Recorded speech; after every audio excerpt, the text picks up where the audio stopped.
Bonjour mes frères, que la paix du Seigneur Jésus soit maintenant sur vous et sur toute votre famille. Amen. Je suis le pasteur Antonio Junior et je suis très heureux, car Dieu a fait des merveilles parmi nous. Ici, lors des prières du matin, du soir et dans les vidéos de l'après-midi, j'ai publié des vidéos très édifiantes. Frère, l'après-midi, je veux te demander, est-ce que tu as aussi suivi ou seulement les prières ? Je veux vraiment que tu regardes la vidéo de cet après-midi, parce que tu vas être beaucoup édifié. D'accord, frère. Tu sais ce que Dieu a mis dans mon cœur aujourd'hui ? Que nous prions, que nous lui demandions que Dieu guérisse nos blessures émotionnelles. Je vais t'expliquer ce que Dieu m'a montré. Pendant que je priais, j'ai eu une image forte de personnes avec des cicatrices sur le corps. Mais laisse-moi t'expliquer ce que cela veut dire, tu sais, ces cicatrices que nous avons parfois depuis l'enfance. Je me souviens qu'une fois je me suis brûlé ici avec un fer à repasser. Regarde, il reste encore une légère marque aujourd'hui, mais elle n'est pas visible sur la vidéo. Mais je me souviens combien cela m'a fait mal, combien j'ai souffert à cause de cette douleur. Frère, de toucher le fer chaud. Et souvent, je cachais, tu sais, je cachais comme ça parce qu'à l'époque, il y avait une tache ici. Et de la même manière, souvent nous avons ces cicatrices, et nous cherchons à les cacher. Et tu sais ce que le Saint-Esprit m'a révélé ici, c'est que ces cicatrices sont souvent dans l'âme. Et souvent, nous avons une marque, la marque de l'échec, la marque de la honte. Peut-être un péché que tu n'arrives pas à surmonter. Peut-être une blessure, une difficulté que tu as à pardonner à quelqu'un. Et alors tu te sens laid devant Dieu, tu penses qu'à cause de ces cicatrices dans ton âme, le Seigneur ne va pas te pardonner. Il ne va pas t'aimer. Il ne va pas faire tout ce qu'il aimerait faire. Bonne nouvelle, ce n'est pas vrai. Nous nous trompons, frères, parce que nous pensons que Dieu nous aime de façon conditionnelle, comme ça. Si nous faisons tout correctement, Dieu va nous aimer, il va nous bénir. Si nous commençons à faire des erreurs, Dieu va vite perdre patience et il va nous mettre de côté, tu vois ? De côté. Frères, ce n'est pas comme ça que Jésus fonctionne. Il a dit ceci. Je ne suis pas venu pour chercher les bien portants, car les bien portants n'ont pas besoin de médecins, je suis venu pour les malades. Je suis venu appeler les pécheurs à la repentance. Donc tout commence quand tu te repens vraiment de tes péchés. Parce que tant que tu gardes ce cœur endurci, ce cœur têtu, égoïste, orgueilleux, là Dieu ne peut rien faire. Ou même quand tu as un cœur humble, mais que tu essaies de cacher ce problème à Dieu. J'ai l'habitude de dire ceci. Le seul problème que Dieu ne peut pas résoudre, c'est celui qu'on essaie de cacher. Frères, si nous ne présentons pas devant le Seigneur ce qui nous afflige, alors le Saint-Esprit ne trouve pas de place pour agir dans notre vie. Jésus lui-même a dit dans l'Apocalypse, chapitre 3, qu'il est à la porte et qu'il frappe, c'est-à-dire qu'il frappe à la porte de notre cœur. Et si nous ouvrons la porte, alors il entrera et il dînera avec nous. Mais si nous n'ouvrons pas notre cœur, Dieu ne peut rien faire. Je veux te montrer aujourd'hui ce que Dieu peut accomplir dans la vie de quelqu'un, même si cette personne porte des marques dans son histoire. Peut-être une personne qui est handicapée et qui se sent inférieure aux autres, même à cause du jugement des autres. Je veux te montrer que Dieu tient à utiliser ton handicap, frère. Moi, par exemple, je me considère comme une personne timide. Je suis très timide, et parfois je reste très silencieux, je reste dans mon coin. Et il y a même des gens qui pensent que je suis prétentieux. Tu sais, parce que parfois je ne parle pas beaucoup avec ceux que je ne connais pas, j'ai un peu de difficulté à me faire des amis, mais bien sûr, dès que je commence à connaître la personne, là je m'ouvre. C'est très agréable, c'est plaisant, n'est-ce pas ? Me faire des amis, mais qu'est-ce qui se passe ? Très souvent. Je pensais que Dieu ne voulait pas m'utiliser à cause de ma timidité. Jusqu'à ce que je commence à comprendre, frère, que Dieu voulait m'utiliser. Exactement comme je suis. Et d'ailleurs, ma femme me corrige toujours. Elle dit comme ça. Tu n'es pas timide, tu es timide en ce moment, ça fait toute la différence. Et je veux te dire ça aussi. Tu n'es pas une personne timide, tu es timide en ce moment. Et ça, tu peux le surmonter, t'améliorer. Nous pouvons tous devenir de meilleures personnes. Amen. Et alors, j'ai compris que Dieu, il veut nous utiliser.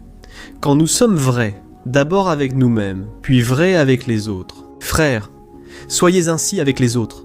Ne cherchez pas à porter un masque, ne cherchez pas à être quelqu'un que vous n'êtes pas.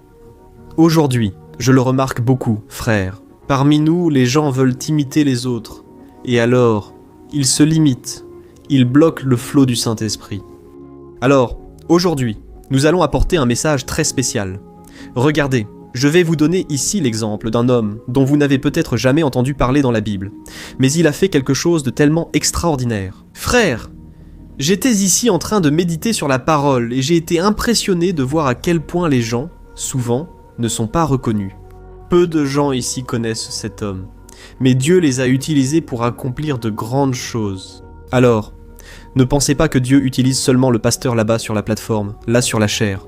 Ne pensez pas que Dieu utilise seulement ses chanteurs, non frère. Dieu utilise des personnes simples, des gens ordinaires, comme toi et moi. Alors, ce message va vraiment élargir ta vision, ça va être une bénédiction dans ta vie, d'accord ? Avant de commencer, je veux juste te demander de t'abonner à ma chaîne, d'activer la cloche de notification et de vérifier sur ton téléphone. Si tu as sélectionné l'option « Toutes », c'est bien, parce que c'est seulement comme ça que tu recevras les prochaines vidéos que je vais publier. Et grandissons ensemble dans la marche avec Dieu. Alléluia mon frère.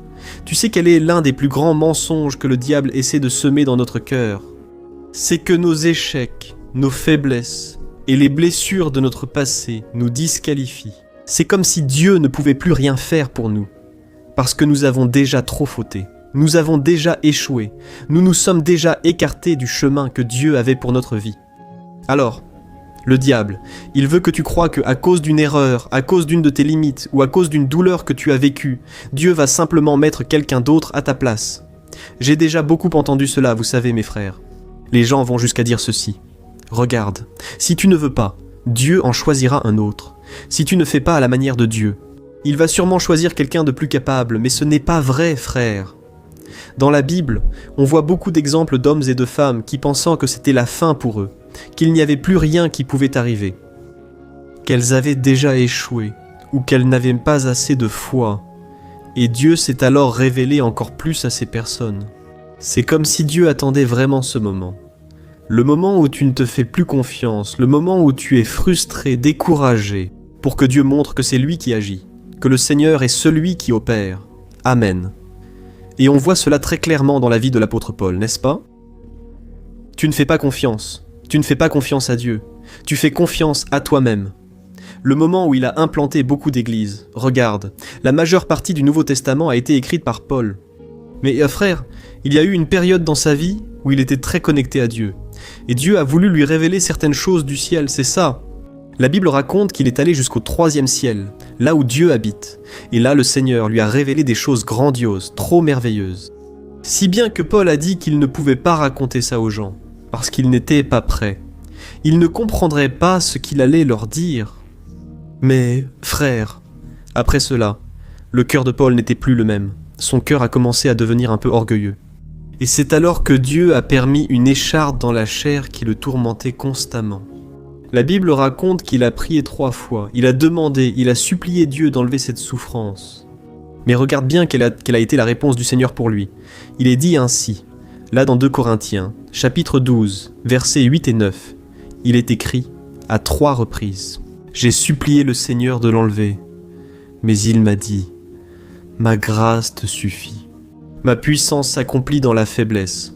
C'est pourquoi, maintenant, je me réjouis de me glorifier dans mes faiblesses, afin que la puissance du Christ opère à travers moi.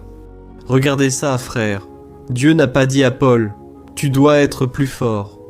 Non, Dieu a dit exactement le contraire à Paul. C'est dans ta faiblesse que ma puissance s'accomplit. Ma sœur, laisse-moi te dire une chose.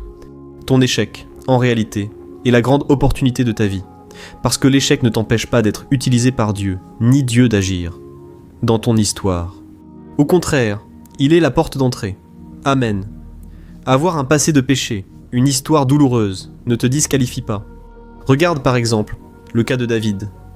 David était un homme selon le cœur de Dieu, mais il a commis un péché terrible, un adultère suivi d'un meurtre.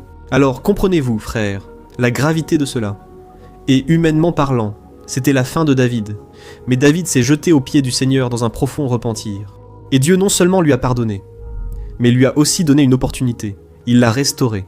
Il lui a donné une seconde chance. Alors, il n'y a rien que Dieu ne pardonne. Pas un seul péché que le sang de Jésus ne puisse pardonner. Alléluia. Et maintenant, je veux vous raconter une histoire impressionnante de la Bible qui se trouve dans le livre des Juges et qui illustre très bien ce dont je vous parle ici. Essayez d'imaginer avec moi ce qui s'est passé. La Bible raconte que le peuple de Dieu souffrait beaucoup et qu'il était opprimé par un roi très pervers, très puissant, appelé Églon. Retenez ce nom. Églon était le roi de Moab. Et la Bible raconte que le peuple de Dieu criait vers le Seigneur, et le Seigneur a alors suscité un libérateur. Mais ce libérateur était-il un héros? Était-il un géant, un général célèbre? Non mes frères, Dieu a choisi un homme appelé Éhoud. Et ce qui est intéressant, c'est que la Bible donne un petit détail sur Éhoud. C'est la clé de toute cette histoire dont je vous parle ici, c'est qu'Éhoud, mes frères, il était gaucher, c'est bien ça. Je sais que cela, aujourd'hui, ne signifie plus rien pour nous, d'accord ? Mais dans cette culture, être gaucher était considéré comme un handicap, une imperfection. Le mot hébreu lui-même pour gaucher peut être traduit par empêché de la main droite, ou alors handicapé. Et pour toi qui ne le sais pas, les enfants d'autrefois étaient entraînés à être droitiers. Et si quelqu'un était gaucher, c'était souvent parce que sa main droite avait été blessée ou qu'il ne pouvait plus l'utiliser. C'est-à-dire, cet homme appelé Éhoud, ce n'était pas un guerrier d'élite. Il ne venait pas d'une tribu prestigieuse. Non, pour tout le monde autour de lui. Il avait un défaut, mais... Mes frères, Dieu a regardé ce défaut d'Éhoud. Et Dieu y a vu une arme puissante, une arme secrète, parfaite. Et je vais t'expliquer ce qui s'est passé.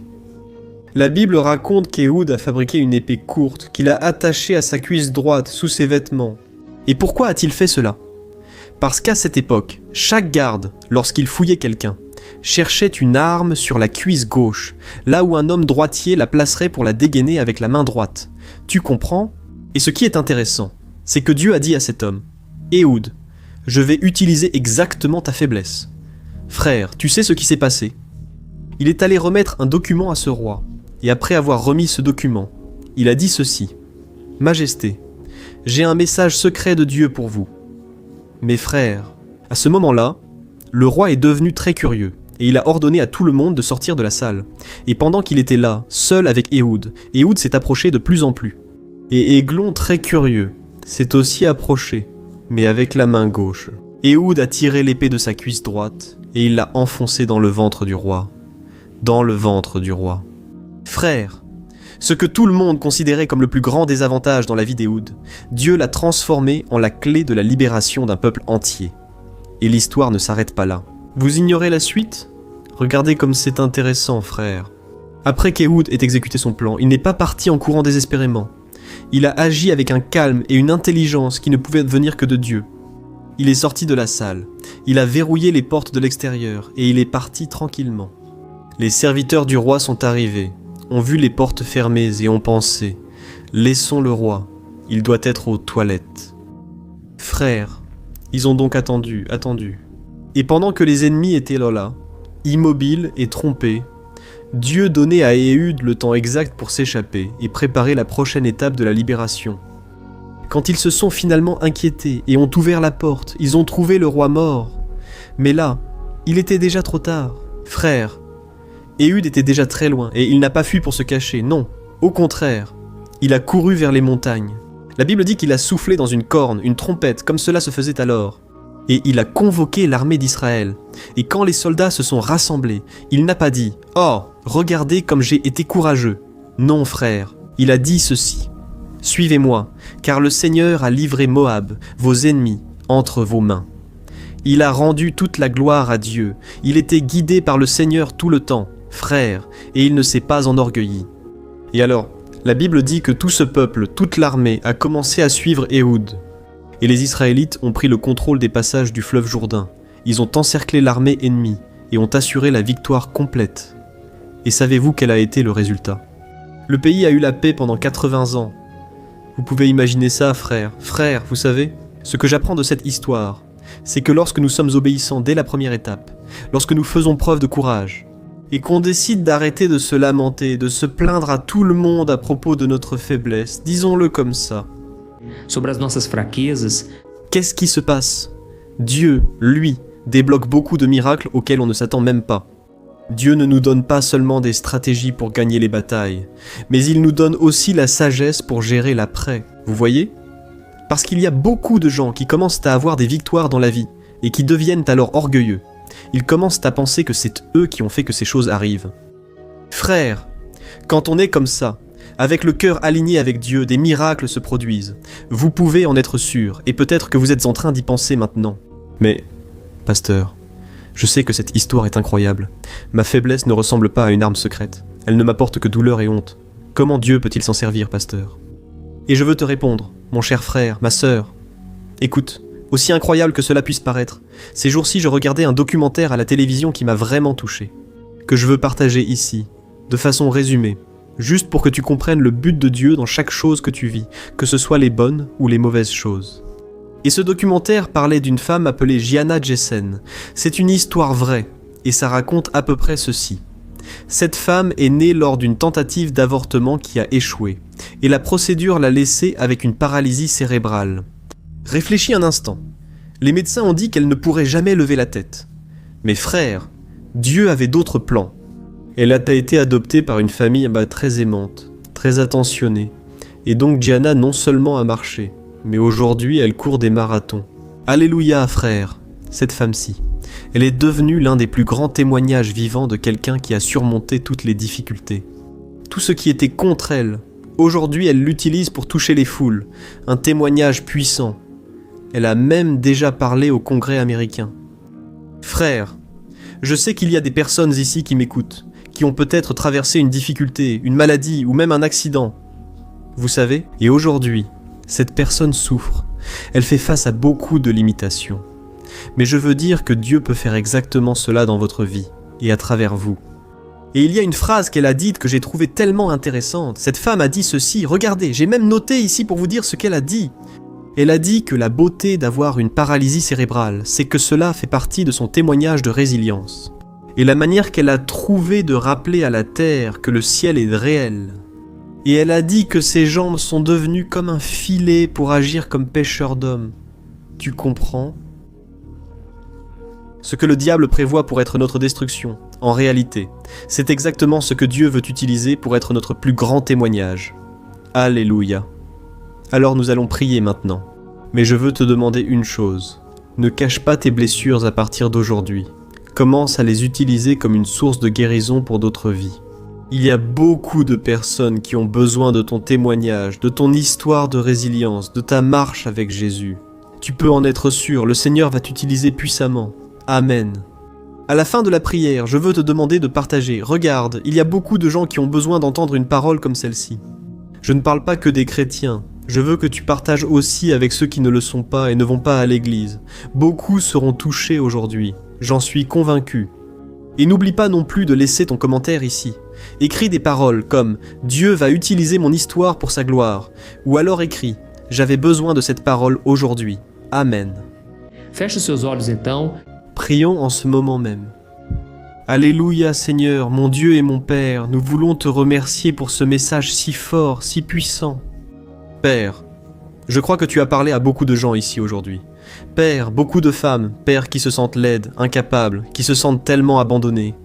Père, dans ce monde, elles ressentent un vide, Père, dont elles ne savent même pas d'où il vient. Elles posent la tête sur l'oreiller, et le sommeil ne vient pas, parce qu'il semble qu'il manque quelque chose. Alléluia. Mais aujourd'hui, tu as amené cette femme ici.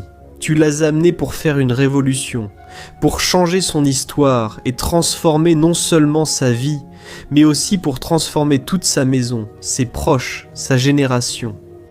Oh mon Dieu, c'est très triste, Père, de vivre parmi des gens qui nous jugent sur l'apparence, qui nous jugent sur notre passé ou sur nos limites.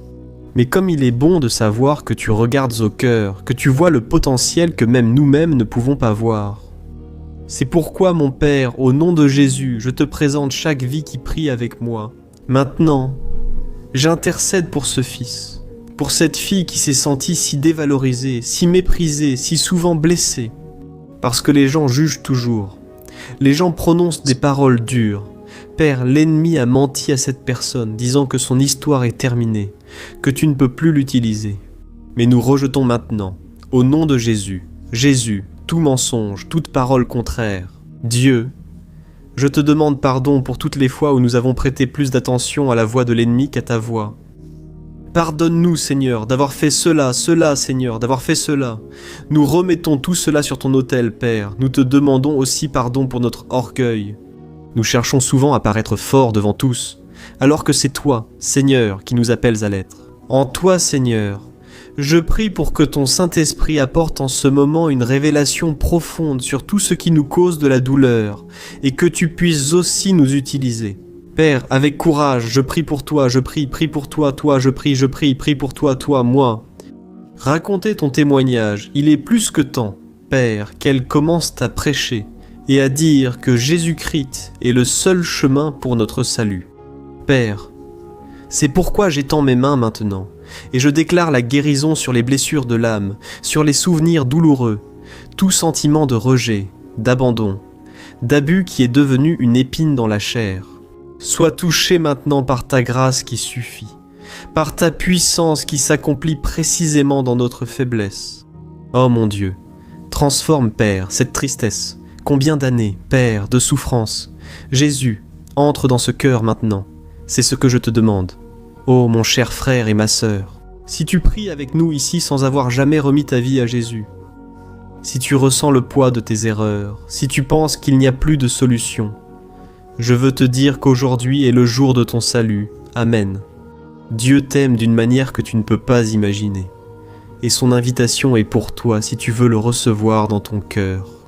Prie ainsi avec moi, avec toute la sincérité, dis ceci. Ô Seigneur Jésus, je reconnais que je suis pécheur et que j'ai besoin de toi. Je remets ma vie entre tes mains. Pardonne tous mes péchés. Lave-moi avec ton sang. Je crois que tu es mort sur la croix à ma place et que tu es ressuscité pour me donner la vie éternelle. Jésus, entre dans mon cœur, transforme mon histoire et sois mon seul Seigneur et Sauveur. Je te reçois par la foi. Amen. Gloire à Dieu. Ô Seigneur, je te présente cette personne qui a prié avec moi maintenant, et je la bénis. Et je te demande, Père, que ton onction vienne sur tes enfants, qu'ils puissent se lever, pas par leur propre force, mais par la puissance de ton Saint-Esprit, Père. Que ce message puisse aussi se répandre, que cette parole atteigne les cœurs découragés, qu'elle apporte de l'espoir à ceux qui sont abattus, et que tu puisses aujourd'hui lever ici une armée de fils et de filles bien-aimés. Père, que cette personne qui a donné sa vie à Jésus aujourd'hui soit complètement guérie, restaurée et libérée. C'est ce que je te demande et je te remercie déjà au nom de Jésus. Amen. Gloire à Dieu. Salut, je peux te poser une question ? As-tu déjà remarqué que souvent les choses ne marchent pas dans ta vie ? Que tu fasses ceci, je veux que tu fasses ça, moi ça, je veux que tu ne seras jamais vraiment heureux. Il y a tellement de problèmes que tu affrontes. Des problèmes relationnels, des problèmes d'argent, et tant d'autres choses qui arrivent et qui te découragent beaucoup. Et cela affaiblit ta foi. Tu sais pourquoi tout cela arrive ? Il y a une chose avec laquelle tu as du mal, j'en suis sûr. Et c'est exactement cela qui t'empêche de vivre une vie de paix, une vie d'harmonie et de prospérité. C'est que tu ne mets pas en pratique les principes de la parole de Dieu. Mais je sais que tu essaies. Mais on dirait que quelque chose t'empêche de prier. Il y a quelque chose qui t'empêche de comprendre la parole. Et alors tu te sens perdu et frustré. C'est pourquoi je veux te dire quelque chose. Des milliers de personnes font déjà partie d'un mouvement que j'ai créé, appelé le voyage de la foi. Et elles arrivent à grandir spirituellement, elles améliorent leurs relations, et leur vie est devenue beaucoup plus heureuse et bénie. J'ai déjà traversé tout ce que tu vis aujourd'hui, et je connais l'ampleur de ta douleur. Moi aussi, je me sentais complètement perdu. Je savais que je devais prier davantage, que je devais lire la Bible, mais je n'y arrivais pas. Et alors, je me sentais complètement frustré. Jusqu'au jour où, après tant de luttes, j'ai découvert une façon de grandir dans ma marche avec Dieu. Et après avoir réussi à faire cela, ma vie a complètement changé. La transformation a été si grande qu'aujourd'hui, j'arrive à aider des milliers et des milliers de personnes chaque jour. C'est pourquoi je veux que tu prennes un engagement, d'abord avec toi-même, et aussi avec Dieu, concernant tout ce que je vais te dire dans cette vidéo, d'accord ? La première chose que tu dois faire, c'est prier et lire la Bible de la bonne manière, pour qu'elle entre dans ton cœur et apporte le changement que tu désires tant, et qu'elle transforme aussi ton comportement. Je sais que souvent tu ne sais pas comment agir, parce que ton cœur est très triste, affligé, angoissé et perdu. Je sais aussi que souvent tu es frustré parce que tu n'as pas la force d'aller de l'avant. J'ai aussi vécu comme ça pendant de nombreuses années. et je sais exactement ce que c'est, jusqu'à ce que je commence à voir la parole de Dieu d'une manière simple et pratique. Et ce parcours a transformé ma vie à tel point qu'aujourd'hui je suis ici pour aider des milliers de personnes à trouver la paix, l'harmonie et la direction. Frère, je ne pouvais pas garder cela seulement pour moi. Je ne pouvais pas retenir cette connaissance. Et c'est pourquoi j'ai écrit 3 livres qui sont la base pour que vous appreniez cette pratique de chercher Dieu et d'obtenir des résultats dans votre vie. Le premier livre est « Le moment avec Dieu ». Il va nourrir votre esprit d'une telle manière que vous allez ressentir un très grand désir de chercher Dieu. Dans ce livre, vous allez comprendre la parole d'une manière très simple et cela va renforcer votre foi en lui. Vous allez lire un message pour chaque jour de l'année, sachant que tous ces messages sont divisés par thème, pour accéder directement à la parole dont vous avez tant besoin. Et le deuxième livre, c'est la vie de prière. Ce livre va changer vos sentiments, il va guérir vos émotions, il va donner une direction à votre vie. Vous allez remarquer que votre quotidien sera beaucoup plus léger. Parce que la prière, elle apaise notre cœur, elle soulage notre âme. Amen. Et dans ce livre aussi, vous trouverez une prière pour chaque jour, et elles sont toutes également classées par thème. Par exemple, il y a une prière pour l'anxiété, une prière pour la dépression, une prière pour l'angoisse, le sentiment de culpabilité. Vous qui devez prendre une décision aujourd'hui. Enfin, toutes ces prières vont vraiment te fortifier dans ta marche avec Dieu. Et enfin, il y a le livre Minutes de paix. C'est le livre qui va changer tes attitudes et il va te guider pour que tu ne te sentes plus jamais perdu. D'accord, le livre Minutes de paix, il vient avec des tâches faciles et rapides à mettre en pratique dans ton quotidien. Après tout, la Bible dit que la foi sans les œuvres est morte. Amen. Et comme je veux que vous ayez tous accès à cette nourriture spirituelle quotidienne, je mets ces 3 livres à disposition au format numérique pour que tu puisses y accéder où que tu sois, que ce soit sur ton téléphone ou sur ton ordinateur. Et tout cela, frère, pour un prix tout à fait abordable. Et tu contribueras aussi à ce que notre ministère atteigne encore plus de personnes avec le message de l'Évangile. Alors, il te suffit d'accéder au site www.jornadadafe.com.br qui s'affiche juste ici à l'écran. Sinon, clique maintenant sur le lien juste sous la vidéo dans la description. D'accord, c'est très rapide, c'est sécurisé, et tu vas recevoir tout de suite mes 3 livres numériques dans ta boîte mail, pour que tu puisses commencer ta transformation dès aujourd'hui. D'accord ? Alors, clique sur le lien qui se trouve juste ici en dessous de la vidéo. Deus te abençoe poderosa. Regarde, je vous embrasse.